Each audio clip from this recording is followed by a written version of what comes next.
Friends, എല്ലാവർക്കും നമസ്കാരം. നിങ്ങൾ ഏവരും കാത്തിരിക്കുന്ന നമ്മുടെ നയനയുടെയും ആദർശിന്റെയും നാളത്തെ പ്രമോ വിശേഷമായിട്ടാണ് ഞാൻ എത്തിയിരിക്കുന്നത്.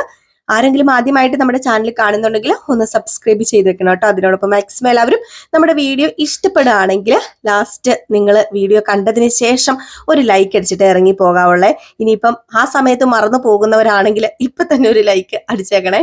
അപ്പൊ ഏതായാലും വിശേഷത്തിലേക്ക് തന്നെ നമുക്ക് കിടക്കാം അല്ലെ. അങ്ങനെ നമ്മുടെ അഭിയുടെ ചീട്ട് കീറി കയ്യിൽ കൊടുത്തിരിക്കുകയാണ് ദേവയാനി. സത്യങ്ങളൊക്കെ തിരിച്ചറിഞ്ഞിരിക്കുന്നു. പോലീസ് സ്റ്റേഷനിലിട്ട് തന്നെ വറുചട്ടിയിലിട്ട് വറുത്തു കോരി എടുത്തു നമ്മുടെ അഭിയെ. വെറും 40 ലക്ഷം രൂപയ്ക്ക് വേണ്ടിയല്ല, വെറും എന്നല്ല, അവർക്ക് ചിലപ്പോൾ വെറുമായിരിക്കും, നമുക്ക് ഈ 40 ലക്ഷം എന്നൊക്കെ പറഞ്ഞ ഭയങ്കരമാണേ. എന്നിട്ട് ദേവയാനി പറയുന്ന വെറും 40 ലക്ഷം രൂപയ്ക്ക് വേണ്ടി നീ ഇവളെ എന്റെ മുമ്പിൽ കൊണ്ടുവന്ന് നിർത്തിയല്ലേ. 40 ലക്ഷം രൂപയ്ക്ക് എത്ര വിലയുണ്ടെന്ന് നിനക്കറിയാമോ? എടാ, അതിന്റെ വില പോലും നിനക്കറിയില്ല. പിന്നെ ഈ 40 ലക്ഷം രൂപ എന്നത് എനിക്ക് സിമ്പിളാണ്. അതിപ്പം വെറുതെ വേണമെങ്കിൽ എനിക്ക് തരാൻ കഴിയുമായിരുന്നു. നീ ചിലപ്പോൾ എന്നോട് ചോദിച്ചിരുന്നെങ്കിൽ ഈ 40 ലക്ഷം രൂപയല്ല 50 ലക്ഷം ആണെങ്കിലും ഞാൻ തന്നേനെ. പക്ഷെ ഇതുപോലെയുള്ള തെമ്മാടിത്തരം കാണിച്ച നിന്നെ ഇനി മൂർത്തീസ് ജ്വല്ലറിയിൽ കേറ്റണോ വേണ്ടയോന്നേ ഞാനൊന്ന് തീരുമാനിക്കട്ടെ. ഏതായാലും സാറേ, ഇനി ഇവനെ തല്ലണ്ട, ഇനി ഇവനെ തല്ലി കുളവാക്കണ്ട. ഇവന് കിട്ടാനുള്ളത് കിട്ടിയല്ലോ, ബാക്കി ഞാൻ വീട്ടിൽ ചെന്നിട്ട് ഇവന് കൊടുത്തോളാം എന്ന് പറഞ്ഞിട്ടാണ് നമ്മുടെ ദേവയാനി അവിടെ നിന്ന് ഇറങ്ങി പോകുന്നത്. ഇതൊക്കെ കേട്ടിട്ട് പോലീസ് പറഞ്ഞു, നാണമില്ലേടാ നിനക്ക്? മൂർത്തി സാറിന്റെ കൊച്ചുമകനാണെന്ന് പറഞ്ഞ് നടക്കാണ്. കുടുംബത്തിലുള്ളവരെ വരെ പറ്റിച്ചിട്ടാണോടാ നീ ജീവിക്കുന്നത്? എന്ത് നിലയും വിലയുമാടാ നിനക്കുള്ളത്? ഓ, മൂർത്തി സാറിന്റെ കൊച്ചുമകനാണെന്ന് പറയാൻ നിനക്ക് ഭയങ്കര നാക്കാണല്ലോ. എന്നിട്ട് ആ സാറിന് കിട്ടിയിരിക്കുന്ന സ്വഭാവത്തിന്റെ ഒരു ലേശം പോലും നിനക്ക് കിട്ടിയിട്ടില്ലല്ലോ, ആ ഒരു ഗുണം. എന്നിട്ട് കൊച്ചുമകനാണ് പോലും. നീ കൊച്ചുമകനാണോ സത്യത്തില്? അതോ ഇനിയിപ്പം വലിഞ്ഞു കയറി വല്ലോ ചെന്ന് കൊച്ചുമകനാണെന്ന് വെറുതെ പറയുന്നതാണോ എന്നൊക്കെ ഇങ്ങനെ ആ പോലീസുകാർ ചോദിക്കുകയാണ്. ഏതായാലും ഇതിന് ശേഷം ആ പോലീസുകാർ പറഞ്ഞു, ഏതായാലും നീ രക്ഷപ്പെട്ടെന്ന് കൂട്ടിക്കൊണ്ടാ മതി. ഇപ്പൊ ആ സ്ത്രീ വന്നതുകൊണ്ട് ഞാൻ നിന്നെ വെറുതെ വിടുകയാണ്. നീ പൊക്കോ, നീ പോയി എന്താണെന്ന് വെച്ചാ ചെയ്യ. പക്ഷെ കേസ് വല്ലോ ആ മേഡം എടുത്തിരുന്നു എങ്കില് നീ ഇവിടെ കിടന്ന് അഴി എണ്ണിയനെ. ആൾമാറാട്ടത്തിന് നീയും ഇവിടെ കിടന്ന് അഴി എണ്ണിയനെ. അതുകൊണ്ടേ ഇപ്പൊ സ്ഥലം ഇടാൻ നോക്ക്. ഇനി ഈ പരിസരത്തൂടെയുള്ള ചുറ്റിക്കറക്കമൊക്കെ അങ്ങ് അവസാനിപ്പിച്ചോ എന്നൊക്കെ പറഞ്ഞിട്ട് പോലീസുകാർ വിടുകയാണ്, വിട്ടയക്കാണ് ഇവരെ രണ്ടുപേരെയും. അങ്ങനെ ആകെപ്പാടെ പെട്ടൊരവസ്ഥയാണ് നമ്മുടെ ശരണ്യ പറഞ്ഞു, അതെ, എനിക്ക് ഏതായാലും നാണക്കേടായി. ഇനി 10 ലക്ഷം രൂപ അതെനിക്ക് കിട്ടിയേ പറ്റത്തുള്ളൂ. അത് നീ എങ്ങനെയാണെങ്കിലും എനിക്ക് തന്നിരിക്കണം. എന്റെ മാനനഷ്ടത്തിനുള്ള പൈസയാണെന്ന് നീ കരുതിക്കോളാൻ പറഞ്ഞപ്പം അതിനിപ്പോ ഞാൻ ഈ 10 ലക്ഷം ഉണ്ടാക്കാൻ വേണ്ടി എവിടെ പോകാന്? നീ എവിടെയെങ്കിലും പോയി ഉണ്ടാക്കടാ. അല്ല, നിനക്കാണോ ഈ 10 ലക്ഷം സിമ്പിളായിട്ട് നിനക്ക് ഉണ്ടാക്കത്തില്ലേ? നീ ഇതുപോലെ എത്ര പ്രാവശ്യം വെട്ടിപ്പും തട്ടിയും നടത്തിയായിരിക്കും ആ കുടുംബത്തിൽ ജീവിച്ചിട്ടുണ്ടായിരിക്കാം. അതുകൊണ്ട് ഏതായാലും നാണക്കേട് കേസായി. എന്റെ നാട്ടുകാരെല്ലാം കണ്ടു എന്നെ ഇങ്ങോട്ടേക്ക് പോലീസ് സ്റ്റേഷനിൽ വിളിച്ചോണ്ട് വരുന്നത്. എങ്കിൽ നീ ഒരു കാര്യം ചെയ്യ, നീ എന്നെ അങ്ങ് വിവാഹം കഴിക്കുക. അപ്പൊ പിന്നെ പ്രശ്നമില്ലല്ലോ. ഏതായാലും എനിക്ക് ഇനി ഒരു വിവാഹ ബന്ധം കിട്ടാന് അത് പ്രയാസമായിരിക്കും. പോലീസ് സ്റ്റേഷനിൽ കയറിയ ഈ പ്രായത്തിലുള്ള എന്നെ ഇനി ആര് വിവാഹം കഴിക്കാനാ? അതുകൊണ്ട് നീ എന്നെ വിവാഹം കഴിച്ചേ പറ്റൂ. എനിക്ക് 10 ലക്ഷവും വേണ്ട, ഒന്നും വേണ്ട, എന്നെ കൊണ്ട് നീ കെട്ട് എന്നിങ്ങനെ പറഞ്ഞപ്പോ, പിന്നെ നിന്നെ കെട്ടാനോ? ആരും കണ്ടിട്ടൊന്നുമില്ല. ആര് പറഞ്ഞ് കണ്ടിട്ടില്ലെന്ന്? അവിടെയുള്ള എല്ലാവരും കണ്ടിട്ട് തന്നെയാ ഞാൻ ഇങ്ങോട്ടേക്ക് വന്നത്. എല്ലാവരും അവിടെ ഇവിടെയൊക്കെ നിന്ന് നോക്കുന്നത് ഞാൻ കണ്ടതാ. നോക്കിക്കോ ഹബി, ഞാൻ നിന്നെ വെറുതെ വിടില്ല. ഞാൻ വെറുതെ വിടില്ല. ഇത്രയും ദിവസം നിന്നെ വെറുതെ വിട്ടതുപോലെ ആയിരിക്കുമല്ല. ഒന്നെങ്കിൽ 10 ലക്ഷം, അല്ലെങ്കിൽ നീ എന്നെ വിവാഹം കഴിച്ചോണം എന്ന് നമ്മുടെ അബിയോട് പറയുകയാണ്. അബി ഏതായാലും ഈ 10 ലക്ഷം എങ്ങനെയെങ്കിലും ഉണ്ടാക്കി തരാമെന്ന് ശരണ്യോട് പറയുന്നുണ്ട്. വേറൊരു നിവൃത്തിയില്ല, ഇല്ലെങ്കിൽ ഇത് നാട്ട് കേസാക്കുന്നത് തന്നെയാണ് ശരണ്യ പറയുന്നത്. ഏതായാലും ഇതൊക്കെ കഴിഞ്ഞ് പിന്നെ കാണിക്കുന്ന നമ്മുടെ ദേവയാനി നേരെ ചെല്ലുകയാണ് കേട്ടോ. എങ്ങോട്ടേക്ക്? അനന്തപുരി തറവാട്ടിലേക്ക്. ഏതായാലും അങ്ങോട്ടേക്ക് കയറി ചെല്ലുന്ന ഉടനെ തന്നെ നമ്മുടെ ജാനകി കിച്ചണിൽ നിന്ന് ഓരോ പണികളിലൊക്കെ ആയിരുന്നു. അപ്പൊ കിച്ചണിൽ നിന്ന് ഓരോ പണി ചെയ്ത് കഴിയുമ്പോഴത്തേക്കും ജാനകിയോട് ചോദിക്കുകയാണ്, അല്ല ജാനകി, നീ മടുത്തോ? കിച്ചണിൽ രാവിലെ മുതൽ നീ കയറി, നിനക്ക് ക്ഷീണമാണോ? അത് പിന്നെ നിനക്ക് നിന്റെ മരുമകളെയും കൂടെ വിളിച്ച് കിച്ചണിൽ കയറ്റത്തില്ലായിരുന്നോ? അവളെയും കുറച്ച് പണിയൊക്കെ പഠിപ്പിക്കുക. പിന്നെ അവളെ പണി പഠിപ്പിക്കാനോ? എന്തിനാ അവളെ പണി പഠിപ്പിക്കുന്നത്? അവളുടെ വീട്ടില് എത്ര വേലക്കാരി ഉണ്ടെന്ന് ഓർത്താ ഏടത്തി? എന്നിട്ട് ആ പെങ്കൊച്ചിനെ നമ്മൾ ഇവിടെ കൊണ്ടുവന്നിട്ട് പണിക്കുക എന്ന് പറഞ്ഞാല് ഒരുത്തി കണ്ടില്ലേ കയറിയിരിക്കുന്നത്? അവൾക്ക് അർഹതയില്ലാത്ത സ്ഥാനത്ത് അവള് കയറിയിരിക്കുകയാണ്. അവള് ജോലി ചെയ്യുന്നുണ്ടോ? ഇല്ല. എന്നിട്ട് പിന്നെ എന്തിനാ എന്റെ മരുമകളെ ഇട്ട് ഞാൻ ഇവിടെ കഷ്ടപ്പെടുത്തുന്നത്? അത് ചിലപ്പം അനാമികയ്ക്ക് ഇഷ്ടപ്പെട്ടെന്ന് വരില്ല. അവൾ അടുക്കളയിൽ കിടന്ന് പണിയാണെങ്കിൽ ഒരു പക്ഷെ ഞാൻ അനാമികനെ വിളിച്ചിങ്ങോട്ട് കൊണ്ടുവന്നേനെ. പക്ഷെ അവൾ അടുക്കളയിലേക്ക് കയറാത്ത പക്ഷം ഞാൻ എന്തിനാ എന്റെ മരുമകളെ കൊണ്ടുവരണം എന്നൊക്കെ ഇങ്ങനെ ചോദിക്കുകയാണ്. ഇതൊക്കെ കേട്ട് കഴിഞ്ഞപ്പോഴത്തേക്കും നമ്മുടെ ദേവയാനി പറയുകയാണ്, അല്ല, നമ്മുടെ നയനയ്ക്ക് എന്തെങ്കിലുമൊക്കെ അറിയാം. അവക്ക് ഭക്ഷണം ഉണ്ടാക്കാൻ നല്ല രുചികരമായിട്ട് ഭക്ഷണം ഉണ്ടാക്കാനൊക്കെ അറിയാം. പക്ഷെ അനാമികയ്ക്ക് അതല്ലല്ലോ.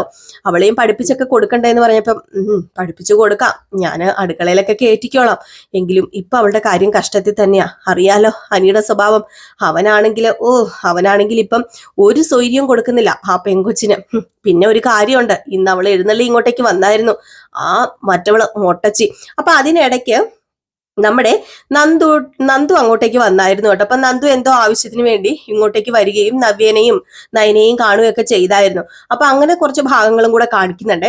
വേറൊന്നിനും അല്ല വന്നത്, എന്തോ ഒരു അത്യാവശ്യ കാര്യമായിട്ട് വന്നതാണ്. അപ്പൊ അങ്ങനെ വരികയും അങ്ങനെ വന്നു കഴിഞ്ഞപ്പോഴത്തേക്കും അത് അനാമികയ്ക്ക് ഇഷ്ടപ്പെടാതിരിക്കുകയൊക്കെ ചെയ്തു. പക്ഷെ വേറെ ആരും നമ്മുടെ അനാമികയെ സപ്പോർട്ട് ചെയ്യാത്തത് കൊണ്ട് തന്നെ അവിടെ വലിയ പ്രശ്നം ഉണ്ടാക്കുന്നില്ല. എന്നാലും ഒരു പൊട്ടിത്തെറിയൊക്കെ ഉണ്ടാകുന്നുണ്ട്. നമ്മുടെ അനിയുടെയും ജാനകിയുടെ മുമ്പിൽ വെച്ച് ഓരോന്നൊക്കെ പറയുന്നുണ്ട്, വായിൽ തോന്നുന്നൊക്കെ വിളിച്ചു പറയുന്നുണ്ട്. അതൊന്നും കാര്യമാക്കാൻ വേണ്ടി നമ്മുടെ നന്ദു നിന്നില്ല. നന്ദു വന്നു, നന്ദുവിന്റെ കാര്യം കഴിഞ്ഞു, നന്ദു പോയി. ആ ഒരു ഇതിലാണ് നമ്മുടെ നന്ദു വന്നത്. അപ്പൊ ഈ കാര്യം നമ്മുടെ ദേവയാനിയോട് പറഞ്ഞപ്പോ ദേവയാനി പറഞ്ഞു, അതിനിപ്പോ നമുക്ക് എന്ത് ചെയ്യാൻ പറ്റും, അവളുടെ 2 ചേച്ചിമാർ ഇവിടെ ഇല്ലേ, അവളുടെ 2 ചേച്ചിമാർ ഇവിടെ ഉണ്ട്. സത്യം പറഞ്ഞു കഴിഞ്ഞിട്ടുണ്ടെങ്കിൽ ഈ ബന്ധത്തിനോട് ഈ കുടുംബത്തോട് അവരുടെ ബന്ധത്തിനും അവരുടെ കുടുംബത്തിനും ഒരു ബന്ധമുണ്ട്. ഞാൻ പറഞ്ഞത് നിങ്ങൾക്ക് മനസ്സിലായി കാണൂലേ? ഒന്ന് കൺഫ്യൂഷൻ ആയി പോയെന്ന് തോന്നുന്നു. അതായത് നമ്മുടെ അനന്തപുരി തറവാട്ടും ഇവരും തമ്മിലൊരു ബന്ധമുണ്ടല്ലോ, നമ്മുടെ നയനെയും നവ്യനെയും കൊണ്ടുവന്നത്. അപ്പൊ ആ ഒരു ബന്ധം നിലനിൽക്കുന്ന കാലം അത്രയും അവരോട് ഇവിടെ വരണ്ട എന്ന് പറയാൻ ദേവയാനിക്ക് കഴിയില്ല എന്ന് തന്നെയാണ് ദേവയാനി പറയുന്നത്. ഇത് കേട്ട് കഴിഞ്ഞപ്പോഴത്തേക്ക് നമ്മുടെ ജാനകിക്ക് ദേഷ്യമൊക്കെ വന്നു. അപ്പോഴേക്കും പോയ കാര്യം എന്തായി ഏടത്തി എന്നൊക്കെ ഇങ്ങനെ ചോദിക്കുന്നുണ്ട്. പോയ കാര്യമൊക്കെ നല്ല രീതിയിൽ തന്നെ നടന്നു എന്നൊക്കെ ഇങ്ങനെ പറയാണ്. പക്ഷെ അവിടെ നമ്മുടെ അഭിക്കിട്ട് നല്ല കാർണക്കുറ്റിക്കിട്ട് നോക്കി ഓർണ ജലജ കൊടുക്കുന്നത് നിങ്ങൾ കണ്ടു കാണൂലേ? ഏതായാലും നമ്മുടെ ദേവയാനി പറയുന്നുണ്ട്, സത്യങ്ങളൊക്കെ പറയുകയാണ്. ഒരു പെൺകുട്ടീനെ ഇവൻ കൊണ്ടുവന്ന് തന്നെ ചൂണ്ടിക്കാണിച്ചിട്ട് ഇവളാണ് എനിക്ക് കരള് തന്നതെന്ന് പറഞ്ഞു. പക്ഷെ എനിക്കറിയാം അവളല്ല കരള് തന്നത്. ഏത് പെൺകുട്ടിയാണ് കരള് തന്നതെന്ന് എനിക്ക് നന്നായിട്ട് അറിയാം. ആ പെൺകുട്ടീനെ ഞാൻ കാണുകയും കണ്ടുപിടിക്കുകയും ചെയ്തിട്ടുണ്ട്. എന്നിട്ട് ഇവൻ ആ പെൺകുട്ടീനെ ചൂണ്ടിക്കാണിച്ചപ്പോൾ ഞാൻ വെറുതെ ഇരിക്കണമായിരുന്നോ? ഞാൻ ആ പെൺകുട്ടീനെയും ഇവനെയും പോലീസ് സ്റ്റേഷനിൽ കയറ്റി. ഇതറിഞ്ഞതും ജലജ വന്നിട്ട് ഒറ്റ അടി കൊടുക്കാൻ, നീ എന്ത് തെമ്മാടിത്തരവട കാണിച്ചെന്ന് പറഞ്ഞ് കണ്ണടച്ച് കാണിച്ചിട്ടാണ് കേട്ടോ ഒരടി കൊടുക്കുന്നത്. ഏതായാലും കണ്ണടച്ച് കാണിച്ചൊക്കെ വെറുതെയാണ്, നല്ലൊരു അടി കിട്ടുകയും ചെയ്തു. നമ്മുടെ ജലജയ്ക്ക് ദേഷ്യം ഉണ്ടല്ലോ, എല്ലാം അബദ്ധത്തിലാണ് ചെന്ന് ചാടുന്നത്. അങ്ങനെ എല്ലാവരുടെയും മുമ്പിൽ വിളറി വെളുത്ത് നാണം കെട്ട് നിൽക്കുന്ന നമ്മുടെ അഭിയെ അപ്പോഴേക്കും വസന്തര പറയുന്നുണ്ട്, ഇതാണ് ഇവൻ ആദർശ് മൂർത്തീസ് ജ്വല്ലറിയുടെ ഒരവകാശവും പകത്ത് കൊടുക്കാത്തത്. ഇങ്ങനെ പോയി കഴിഞ്ഞിട്ടുണ്ടെങ്കിൽ ഇവനുണ്ടല്ലോ എന്തെങ്കിലും അവകാശം കൊടുത്താൽ മുടിപ്പിക്കുമല്ലോ. എടാ എന്താടാ നീ ഇങ്ങനെയായി പോയത്? നാണം ഉണ്ടോടാ നിനക്ക്? ഏതെങ്കിലും ഒരു പെണ്ണിനെ ചൂണ്ടിക്കാണിച്ചിട്ട് കരട് കൊടുത്തതാന്ന് പറഞ്ഞ് നീ പൈസ തട്ടിയെടുക്കാൻ എന്താ ദേവയാനി മന്ദബുദ്ധിയാണെന്നാണോ നീ ഓർത്തത്? അവളത്ര മന്ദബുദ്ധിയൊന്നും അല്ല എന്ന് പറഞ്ഞപ്പോഴത്തേക്കും മനസ്സിൽ നമ്മുടെ ദേവയാനി പറയുന്നുണ്ട്, ഞാൻ മന്ദബുദ്ധിയല്ല, ആരും എന്നെ കളിപ്പിക്കാൻ നോക്കണ്ട. എന്റെ നയനമോള എനിക്ക് കരള് തന്നതെന്ന് എനിക്കറിയാം. എന്നിട്ട് എന്നെ മന്ദബുദ്ധിയാക്കാൻ ശ്രമിച്ചുകൊണ്ടിരിക്കുകയാണല്ലോ എന്റെ അമ്മയും എന്റെ അമ്മായിയമ്മയും എന്റെ അമ്മായിയപ്പനും എന്റെ മകനും എന്റെ ഭർത്താവും ഒക്കെ. എന്നിട്ട് ഇപ്പം ഹബീനെ മാത്രം കുറ്റം പറഞ്ഞാൽ മതിയല്ലോ എന്നിങ്ങനെ മനസ്സിലിങ്ങനെ വിചാരിക്കുന്നുണ്ട് കേട്ടോ. ഏതായാലും ജലജ പറഞ്ഞു, അമ്മേ ക്ഷമിക്കമ്മേ, എന്ത് ചെയ്യാനാണ്, ഇവനൊരു അബദ്ധം പറ്റിപ്പോയതാണ്, ക്ഷമിക്ക, ഈ പ്രാവശ്യവും കൂടെ ക്ഷമിക്ക അവനോട്, ഞാൻ അവനെ പറഞ്ഞ് മനസ്സിലാക്കിക്കോളാന്ന് പറഞ്ഞപ്പം നീ പറഞ്ഞ് മനസ്സിലാക്കും കുറെ. അല്ല നീയും കൂടെ അറിഞ്ഞിട്ടാണോടി ഇതൊക്കെ? ചിലപ്പോൾ നീ ആയിരിക്കും ഈ പ്ലാൻ നിന്റെ മകനോട് പറഞ്ഞു കൊടുത്തത്.